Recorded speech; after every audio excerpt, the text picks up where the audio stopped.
Welcome back to another video, everyone. Uh, Today we are taking a deep dive into my big board, which is about 350 players deep. The way I'm going to do this is I'm going to show you my positional rankings so you can see like the order that they all fall in. And then I'm going to show you which one of them make up our top 100. I was trying to do the top 300 and it was 30 minutes to get through the skill players on offense alone. As you can see, I have tackle pulled up. That's where I decided to give up. It was going to be like a 2-hour video, and I don't think any of you will stick around for the first 10 minutes of this one. So let's preferably not do that. It's a waste of time. This is going to be a super interesting video in terms of like the way I'm doing it, because I'm just showing you my board. I'm showing you my notes. I'm revealing the curtain. You get to see everything. Just because I didn't really have time to do like a bunch of I was gonna do a bunch of graphics and stuff like that, and I do have some of them. I think I have one pulled up actually. If I want to show you guys that just real quick, what I was gonna do is a bunch of stuff like this. Ignore the fact that that is most definitely Joe Alt. I had finished the first one and I was working on the second one through number 14, I guess, at this point. And I hadn't swapped the picture out yet, so forgive me for that. I just ran out of time, honestly. I forgot how quickly the draft was coming up. Also, don't mind all my other tabs. Like, I got a lot going on for some reason, which is crazy. My head's all over the place. So again, this is what I've used for the draft this entire time. This is my big board. This I haven't really used, but these are the only quarterbacks I did not get to, and I didn't do that for the rest of the positions. Because I thought that I would get to more of them, I guess. So I did the top 500 quarterback, or top 500 like ranked quarterbacks. This is my first mock draft. This is a big board, not up to date with all 4 mock drafts that I've done. This is my positional needs ranking for each team. The red is just my last mock draft, who I had them taking, I believe. So if you want to pause this at any point, feel free just to like take a look at everything. This is honestly where I believe teams should look to go. It's not completely up to date. Like, for example, the Broncos says Stidham, when in reality, their best quarterback is definitely now Mac Jones. But that's besides the point. Or not Mac Jones, I'm so sorry. Zach Wilson.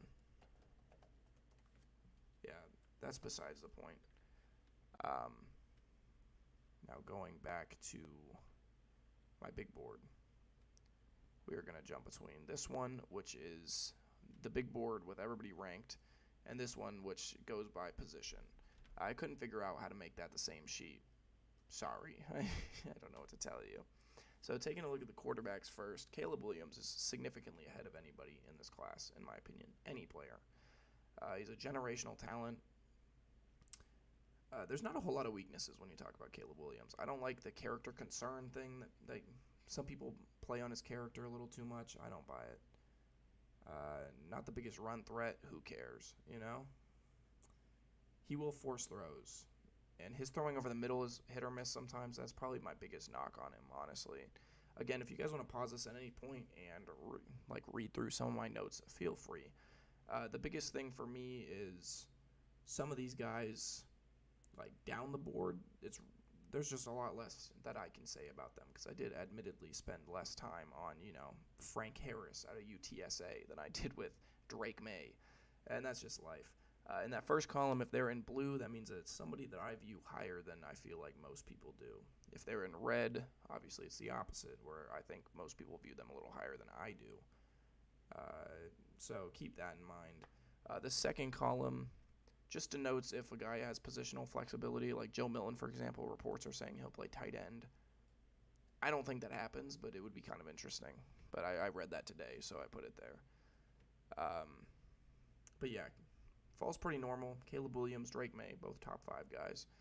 Jaden Daniels is a top 15 prospect.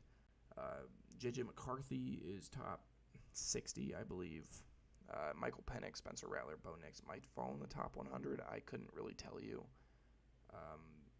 Quarterbacks are kind of hard to rank because I don't really take positional value into account, because I don't think you really should if you're looking at it objectively instead of where they're going to get drafted. So Don't really like Sam Hartman. Big Galvin Hardison guy, even though I don't think he probably gets drafted, obviously. But he was supposed to be like quarterback 24 or something like that, and he's at 13, so that's why he's in blue. I like Carter Bradley a lot. I think he's going to be a pretty decent backup in the NFL. The top 7 could be NFL starters. I think more realistically, you're looking at the top 4 that are NFL starting talent, and Michael Penix if his medicals can stay clean. Now, moving on to where they fall, I'm going to go for the top 100 because, again, it was impossible to do it the way I was doing. And I'm trying to go relatively fast because this is going to probably still be an hour-long video. Caleb Williams, USC, player number 1 on my board, obviously. I'm very high on Caleb Williams, as are most people. Drake May is player number 6. He's another guy that I really like. A lot of people talk about Mitch Trubisky when they talk about him simply because they're both from North Carolina. His accuracy is way better than Mitch's is. His accuracy is way better than almost anyone's is.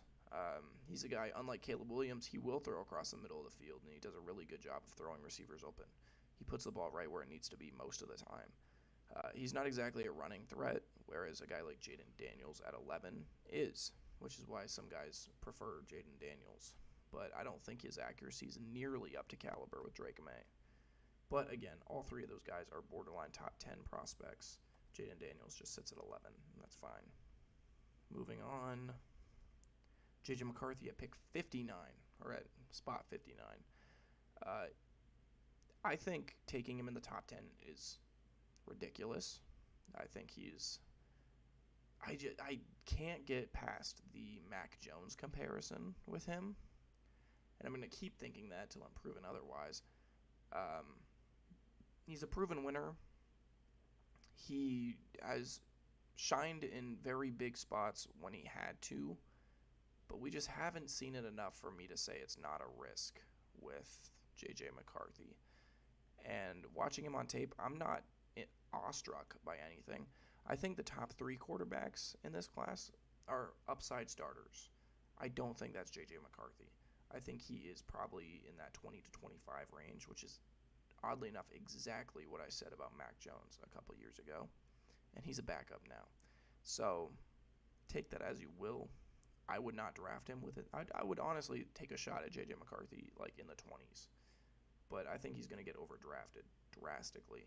And I'll stand by that. And we will revisit this stuff in a year, and we'll see how wrong I was on some of these guys. But I don't think it's going to be J.J. McCarthy. Now, are there any other quarterbacks in the top 100? Yes. Penix falls at 84, Rattler at 87, Bo Nix at 92. Seems right. Again, Michael Penix could be a plus-side starter. He has more potential than J.J. McCarthy does. I just don't know. I don't know if it's going to happen. His medicals are too much of a red flag for me to ignore, even if they've come back positive.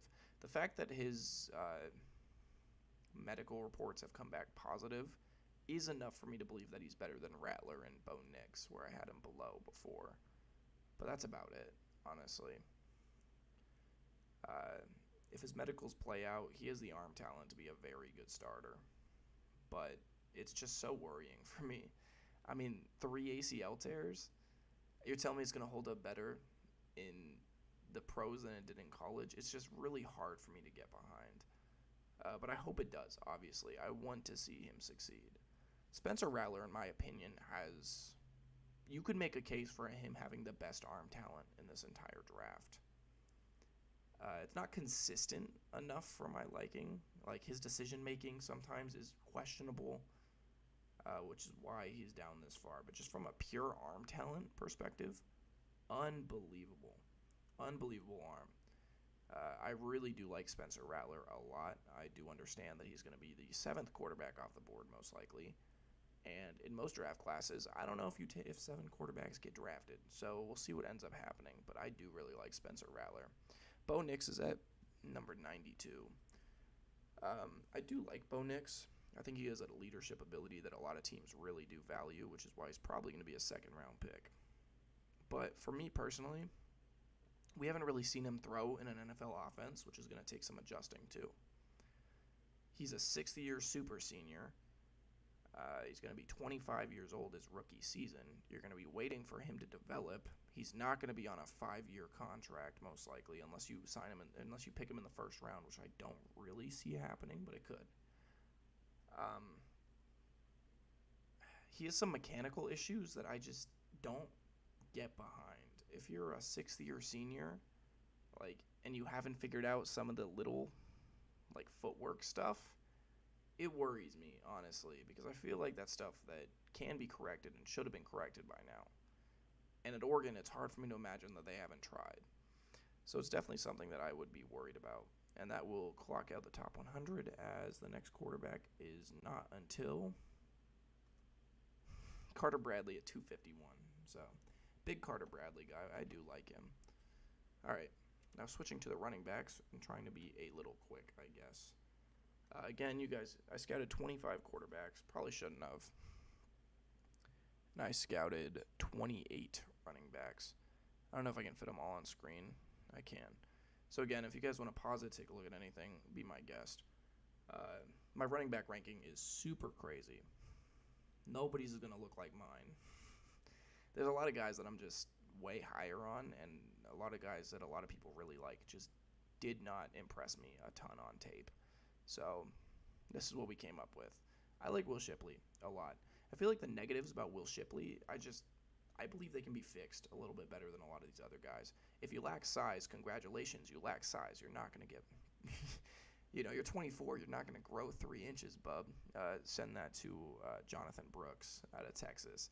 You're not going to grow, right? Some people have a frame that they cannot add mass to just because it's kind of maxed out. If you start adding mass, you're going to be taking away speed.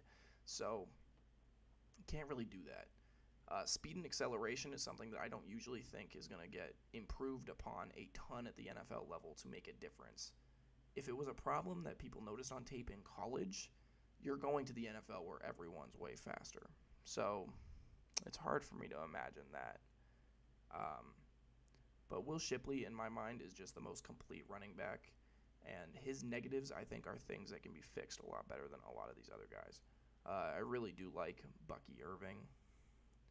Same thing, he wants to bounce outside a little bit too much. If you can just fix some of the mental things with Bucky Irving, I think he is great. Again, I don't really like this halfback class top to bottom. The blue is relative to the position, not the class as a whole. Because as you can see, I don't know, let me touch on a couple more guys. Not big on Jonathan Brooks. Biggest thing with him is he's small and has an injury history. And he's not very good laterally. His lateral speed is not very good. And it's not that I'm really low on him. It's just there's a lot of other guys that I really do like Blake Watson, who also lacks size and mass, which is fair. But he's just such an explosive athlete. Isaac Guerendo, Dylan Johnson, 2 guys that I really like. Aiden Robbins down the board. Just a massive 6'3" runner. His speed isn't great, but as a guy that just puts his head down, I don't really think it needs to be, That's about it. Now, where do all these players fall on the board, you might ask? The answer is very low. Top running back at 63.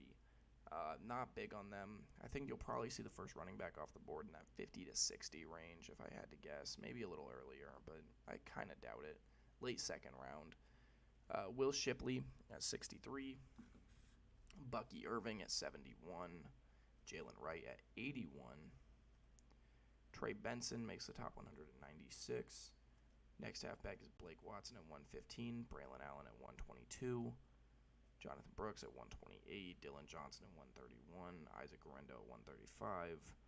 Dylan Loeb, who a lot of people really like. Something to keep in mind with Dylan Loeb that I think is interesting. He was a special teams player of the year. And teams really do, if you're picking in one of the later rounds on day 3, taking a guy that has extreme special teams upside is something that teams do draft players to play special teams more than to get reps. Because if you're not going to get reps, you have to play special teams. So they will, this guy will probably get drafted ahead of a lot of the other guys ahead of him for that factor alone. Audric Estime, the reason that I kept with this past 100 is to get to Blake Corum at 149. A lot of guys really like Blake Corum. I am simply not one of them. Biggest thing for me is that he's a smaller back at 5'8". What we saw in college is that in college he had decent breakaway speed. But with the way that his speed is shown on tape at least, I just think the athletic gap closes too much in the NFL. A lot of the plays where he can break away, I just don't see it happening at the next level. I just don't think his speed is good enough that, DBs and linebackers can't keep up with them in the NFL, which is my biggest knock personally with him. He's also an older running back, which the older players always scare me. Moving on to our wide receiver class, I scouted an unbelievable amount of wide receivers. Some highlights for me: Marvin Harrison is a phenomenal player. All three of these guys are unbelievable players. Xavier Legette is a guy that I really like. Xavier Worthy is a guy I really dislike, honestly. Malachi Corley is a guy I'm not fond of. Jermaine Burton is a guy I like. Isaiah Williams. Ricky Pearsall and Devontae Walker are two very interesting prospects. Same with Malik Washington. DeCorian Clark is a guy I enjoy. Casey Washington. Again, pause this at your will. It's up to you. Down here, Bub Means and David White are guys that I'm pretty big on. I don't like Alina Smith. Jordan Whittington is another guy down the board. 46 wide receivers that I scouted, which is crazy in my opinion. Now, as they fall on the board, let's go back up to the top. Marvin Harrison at 2, Malik Neighbors, Rome Odunze, all top 5 players. But there's still a sizable gap, in my opinion, between Harrison and Malik Neighbors. Enough that I don't believe that there's any chance Marvin Harrison is in the first one that goes. And I don't think he'll make it past pick 5 to the Chargers. Malik Neighbors, Rome Odunze, super close in my opinion. I wouldn't be against them swapping, and there was rumors a while ago that they could. I don't know if it happens. A lot of people seem to think there's character concerns with Neighbors. I don't buy it. I really don't. I think it's probably a smokescreen. I don't see it. I really don't. Brian Thomas Jr. is player number 12 on my board. He's a guy I really do like. I could see him going anywhere from pick 12 to pick, 20, somewhere in that range most likely. I don't think he gets past the Steelers at 20, if I had to guess. Keon Coleman is a guy I have a first-round grade on. He's a guy I do like. Public perception hasn't been very good about him recently for whatever reason, which is why some of these guys like Adonai Mitchell, who's number 28, could definitely get drafted ahead of him. Adonai Mitchell is in the top 32 prospects, but I do not have a first-round grade on him. Xavier Legette at 35 is a guy that I'm really high on compared to most people, I think. Troy Franklin at 37 is another guy that honestly that's way higher than most people probably have him. Ladd McConkey at 40. Roman Wilson at 42. 10 wide receivers in the first 42. Jalen Polk at 64. Xavier Worthy at 67. And he's a guy that's probably going to end up going in the top 25 picks if I had to guess. Some people say it could be as early as probably about pick 12. I couldn't really tell you. Some people say he'll be the 4th wide receiver, so replace wherever you say Brian Thomas is going to go with Xavier Worthy, which is crazy. Who else?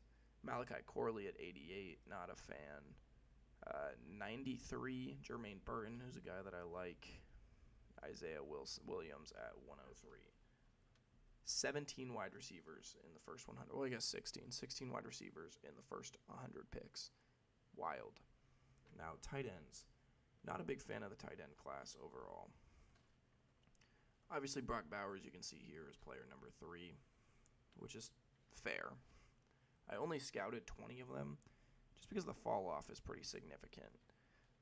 Brock Bowers, one of the best tight end prospects I've seen. I think it was a little higher on Kyle Pitts overall. The only thing that is completely different with Brock Bowers, where I think he's better, I think that overall Kyle Pitts is a better athlete. Kyle Pitts is probably a better catching tight end. But Kyle Pitts is kind of a liability when it comes to just straight line blocking, where Brock Bowers likes to do that. So definitely an amazing tight end. Jatavion Sanders is a guy that should be a second-round pick. He's a really good player. I really like Theo Johnson, Cade Stover's here, Ben Sinnott. The biggest thing with Ben Sinnott for me is just the crazy amount of effort he gives. More so, I think, than I had him lower for a while, but it's just his effort that I think brings him up. Like, he is built for the trenches. Like, he puts an unbelievable amount of work in. Jared Wiley, Brevin Spanford is a guy that I like, tight end 7. Baylor Cupp at tight end 12 is a guy that I like. That's pretty much all that's notable. Now, where do they fall, you might ask, and that's a wonderful question. I can't wait to answer it. All 0 of you that make it to this point. We're probably like 20 minutes in. Highly doubt anybody's here, to be honest, and that's perfectly fine. I'm just trying to validate all this work that I did for no reason to make it seem like it was for a reason, So, Brock Bowers at 3. Like I said, phenomenal athlete. Jatavion Sanders at 54, right where he should be. Theo Johnson at 90, and I think that should be it. Cade Stover at 104 is the next guy, just missing the cut. Going back to this. Offensive tackles, which is where I called the video last time. I think we're way ahead of schedule. Olu Fashanu's in red. Honestly, I just thought he was going to be closer to Joe Alt, and he might even be better than Joe Alt, and he just wasn't at all. J.C. Latham ahead of Fuaga, which I've heard a lot, and I've had this way the entire draft process. I just thought Fuaga was going to go first, so that's why most of my mocks reflect that. Amarius Mims has a first-round grade. Troy Fatanu has a first-round grade, but he's probably a guard. Tyler Guyton does not have a first-round grade, but he is in the top 32. Suamata, Patrick Paul, Rosengarten are all guys I can get behind in the first round. I really do like Roger Rosengarten specifically. Nathan Thomas, number 17, guy that I like. Jalen Sundell, number 20, but he's probably going to end up playing guard if I had to guess. Now, where do these guys fall, you might ask? Joe Alt at 7, which sounds exactly where he's probably going to get drafted, if I had to guess, to the Titans. Olu Fashanu at 13. I just thought he was going to be a top 10 guy, to be honest, and he isn't. So, that's okay, but that's why he's in red. J.C. Latham and Fuaga at 19 and 20. Mims at 23. Fatanu at 26. Guyton at 30. Honestly, these bottom 5 tackles right here, I could see going interchangeably, and it wouldn't surprise me at all. Obviously, number 1 and 2 should be going in that order, although there was a while where guys were saying Fashanu would go 3rd and Fuaga would go ahead of him. I don't think that should happen. Suamatea, 43. Patrick Paul, 45. Rosengarten at 48. Cooper Beebe is a guy that can definitely end up playing tackle. He's at 49. Number 60 is James Morgan out of Arizona. And then you have this steep fall off. Dominic Pooney's a guard that I would honestly say ends up probably playing tackle. Kiran is a guy that a lot of guys like. I'm not going to pronounce his last name. I'd butcher it. Out of Yale, a lot of guys really like him as even like an early second-round guy, which I can't really get behind, but I get it. Brandon Coleman, we're at 114. You can see Blake Fisher there at 119.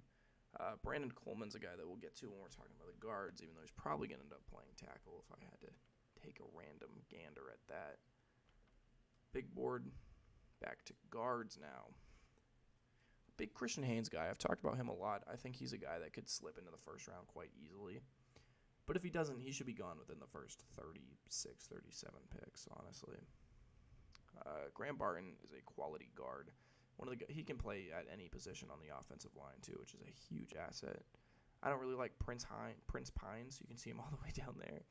Not a draftable prospect, in my opinion. And I think he's projected to get drafted, so that's why he's all the way down there. Everything else pretty much fell in exact order for the guards. Just wasn't overly high on anybody except Christian Haynes, really. Now, moving to the board, where do all these guards fall? Well, we're all the way down here. First guard is 24, Graham Barton. And then if you do argue that Troy Fautanu, do have him ahead of Troy Fautanu, as he falls at 26. Christian Haynes at 29, even though he does not have a first-round grade. Cooper Beebe at 49. Christian Mahogany at 94. Dominic Pooney, who I'd mentioned, probably ends up playing tackle at pick 98. Kieran, who we talked about, and Brandon Coleman, who I said I'd loop back around to at pick 116. Now, moving on to the centers, I actually really like this offensive center class. A lot of guys I'm really high on. I like Zach Frazier a lot, Cedric Van Pran, Granger, I guess. I should probably add that. That's going to look so funny on a jersey if he goes with all that. Hunter Nurzad, Nick Gargulio. Sorry, I know that's wrong. All four of these guys are guys that I'm much higher on comparatively to a lot of other guys. Jackson Powers Johnson, obviously, I should probably just put in blue because he's another guy that I really do enjoy. Obviously, he's my Steelers' dream pick at pick 20. So, and other than that, all these guys fell pretty standardly. Now, moving to the big board, offensive centers. Jackson Powers Johnson, player number 16 on my board. He seems to be a consensus player, like 25, I think, on most boards. So, next center is Zach Frazier, who I've seen in the first round. He's number 34 on my board. Then you move your way down. Cedric Van Pran Granger is pick 61. And then I think that might be it, honestly. Yeah, nobody else slips into the first round or in the top 100. Tanner Bortolini is number 117. Then those other two that I said that I like end up at 152, 156. Again, though, pay attention to these guys. They can play any position on the offensive line because they will fly up the board, guaranteed. Now we get to move to the defensive side of the ball.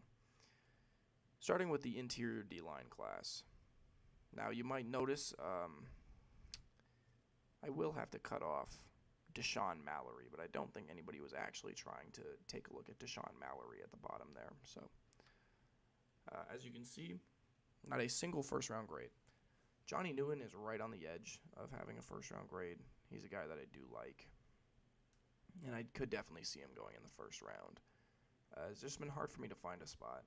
Byron Murphy's a guy that I don't like. A lot of people say he'll be the first defensive player off the board. That'd be a mistake, in my opinion. I don't think he's worth a top 15 selection.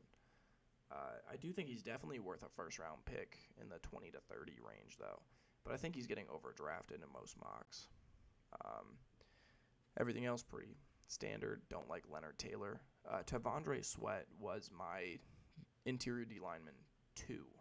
He was ahead of Byron Murphy at one point. Then obviously he got drunk and drove. So, he's put in blue just because I want to remind myself again that he is a very talented player. And I really, really like him as a player. But obvious character concerns bumped him way down the board, which makes sense. Logan Lee out of Iowa is somebody I'm way higher on compared to most. Like, way higher. I really like Logan Lee. I think he's like 100 picks too low on most mocks. Jaden Crumetti, Mississippi State, in the same vein.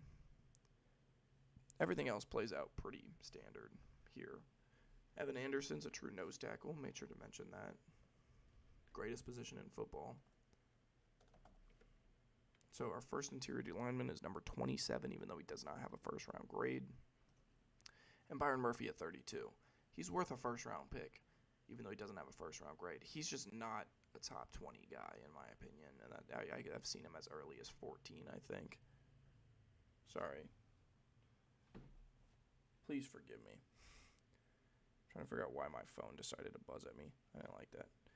Anyways, past that, Chris Jenkins at 55 makes sense.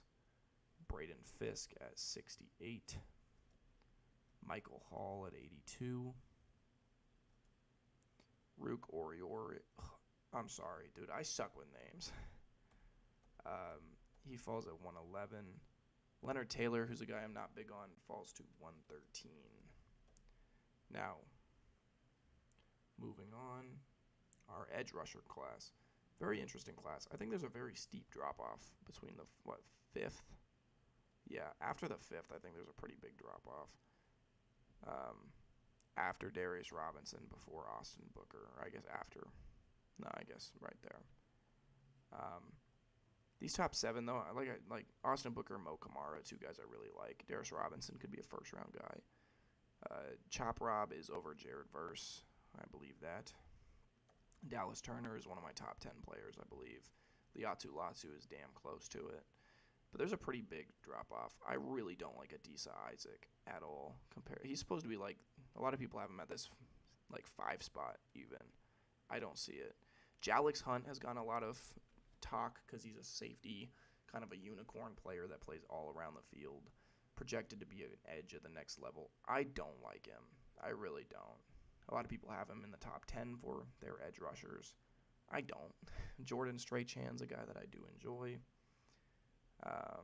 Anybody else down the board?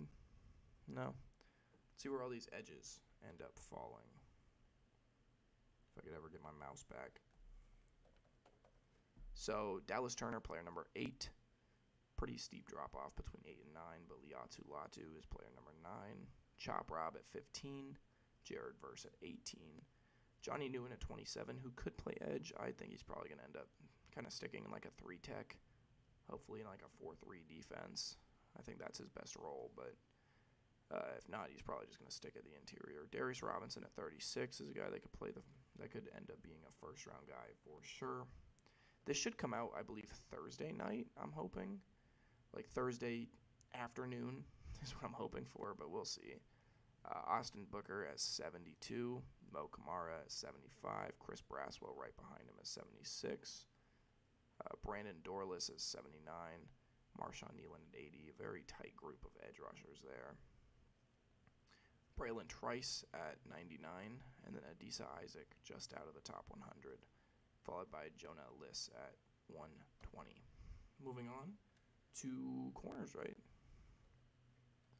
Linebackers, my bad. Yeah, very interesting linebacker class. I actually like it, I think, more than most guys do. Take a look at Easton Gibbs here because he's going to fall off the board. I just can't include him, I guess. You can kind of see him. Edgerrin Cooper's a guy that I really enjoy. I could get behind Edgerrin Cooper as a first-round draft pick.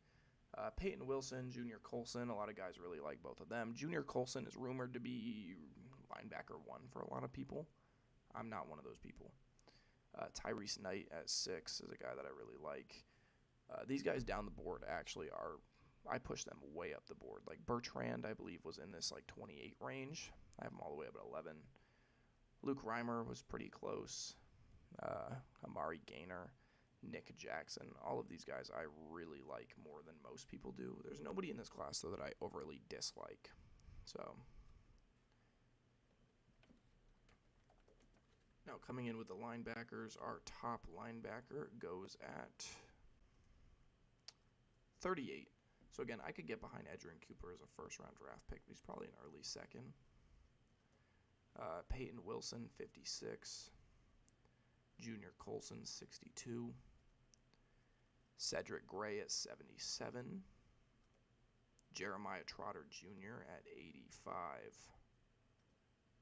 Tyrese Knight falls just outside the top 100 at 105. And then you have a gap until Trevin Wallace at 139. All right. Now we can move on to the corners. Nope, wrong one. My bad. This is going way faster, though. So. And like I said, I just can't spend a ton of time on this. There's so many players that I scouted. I'm trying to think if there's a corner I don't like. I guess Daquan Hardy all the way down at 34. I scouted 48 corners. There's a lot of guys I really do like, though. Big Kalen Carson guy. CB5 on my board. I think Terrion Arnold and Quinton Mitchell are very close at 1 and 2. Nate Wiggins is number 3. It's important to mention that he gets bumped down to 4 if you factor in Cooper DeJean as a cornerback instead of a safety. And Kool-Aid at 4 has a first-round grade. Kalen Carson doesn't, but I could get behind Kalen Carson in the first round. Same with Kamari Lassiter, who I'm way higher on than most people. Ennis Rakestraw is a guy that I could also get behind, and people have him pretty high on their boards. Cam Hart at 13 is a guy that I like a lot. Quantez here, I'm not going to say his last name. I did in the first take and then immediately regretted it and just carried on. Not doing that. I refuse. He's a very interesting player, and I've seen a lot of people put him in their top 10s. I don't think he's quite that good, but CB16 is a great place to be at. He's coming from the CFL. I've never actually heard of a player going from CFL to the NFL draft. It'd be the first that I've heard of that. So that's very interesting. He could definitely succeed at the next level, and it wouldn't shock me. But also, I don't think he's better than some of the guys ahead of him. And I don't think it's really close, honestly. Elijah Jones, Boston College, is a guy that I like. DeAndre Prince, Jarian Jones. Al Blades is a guy that I really enjoy. I think I'm like 100 spots earlier on him, too.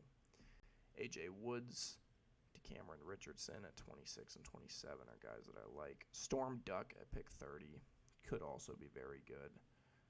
The biggest thing with him is figuring out how to tackle, to be honest. A lot of these guys are just high upside athletes that have the right build. And then there's just a lot of technique stuff that they need to fix. Rashad Williams at 32.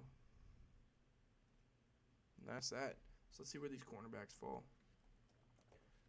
So Terrion Arnold is the 10th player on my board. Quinion Mitchell is number 14. Cooper DeJean is number 17, who I will probably draft as a corner over a safety because I think that's what he ends up doing. So he's 17. 21 and 22 are Nate Wiggins and Kool-Aid McKinstry. Kalen Carter does fall within the top 32. Kamari Lassiter just outside of it. Ennis Rakestraw at 39. TJ Tampa at 44. DJ James at 46. Followed by Max Millen at 47. Renardo Green at 53, who's probably going to end up at safety if I had to guess. Chris Abrams Drain, out of Missouri, is 57 on my board. 65 is Cam Hart. Mike Sarenstall at 69. Cole Bishop could end up playing corner. If I had to guess, he actually ends up as safety, though. Josh Newton at 73.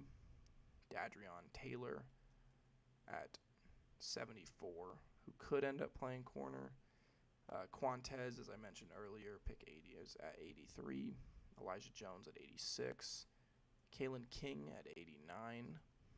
And then Kyrie Jackson is the final guy in the top 100. But as you can see, DeAndre Prince, Jarian Jones, MJ Jevenshire, all very close. Sorry, my voice is actually giving out. It's a lot of talking, and I don't like talking a whole lot. I usually just sit in silence every second of every day. So this is actually new for me. Now moving on to the final position, the safeties. I am going to get into corners and fullbacks and punters and long snappers. I just can't be asked to do that in my top 300 video. As you can see, I like Kalen Bullock a lot. Tyke Smith, two guys I'm very high on. Tyler Nubin could be a first-round guy. He's probably an early second guy, but I could get behind him in the first. Obviously, Cooper DeJean's actually a corner. Millard Bradford at 16. That's about it. Everything else seemed to fall pretty much in order for me. Now here, this is going to look stupid because, it's just an S. Cooper DeJean is 17, but like I said, he's probably a corner. Tyler Nubin at 41, a little late to be considered a guy that could slip into the first round, and he probably won't. Bullock, Smith, and Kitchens go back to back to back here, which is kind of interesting because there's a pretty big gap there, but it is what it is. They go at 50, 51, and 52. Pick 58 is Bo Braid. Javon Bullard at 66. Cole Bishop at 70, who could play corner, as I mentioned before. Dadrion Taylor Demerson at 74 out of Texas Tech. Mike Mustafa at number 78. Jaden Hicks at 91. and Evan Williams rounding out the top 100. Now, I will slowly go through this board so you guys can actually take a deeper look at what I'm looking at here. Blake Watson, 115, a guy that I like a lot. I think I brought him up already. Devondre at 123, but he would be number 30 something normally. AJ Woods, a guy that I like. Logan Lee, as I mentioned, at 138. Norzad at 152. Storm Duck at 160. Brevin Spanford at 170. Nick Jackson falls at 206. Let's see, anything else interesting? Just trying to give you guys a look at all of it. Carter Bradley, 251. David White, 263.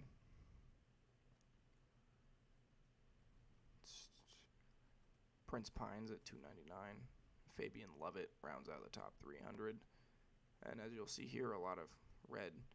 Galvin Hardison is all the way down here at 342. It's just, out of these guys I scouted, he was supposed to be like where Frank Harris is. So same with Emory Jones. But that's it. Like I said, this list will become probably about 400 about the time of the draft. I just didn't have time to get this video up before the draft if I didn't record it now. So with that in mind, I do hope you guys enjoyed. I know it's probably been a long one, and I know nobody's stuck around this far, but if you did, you are unbelievable that you sat through this shit. That's a waste of time, man. Anyways, I will see you guys in the next video of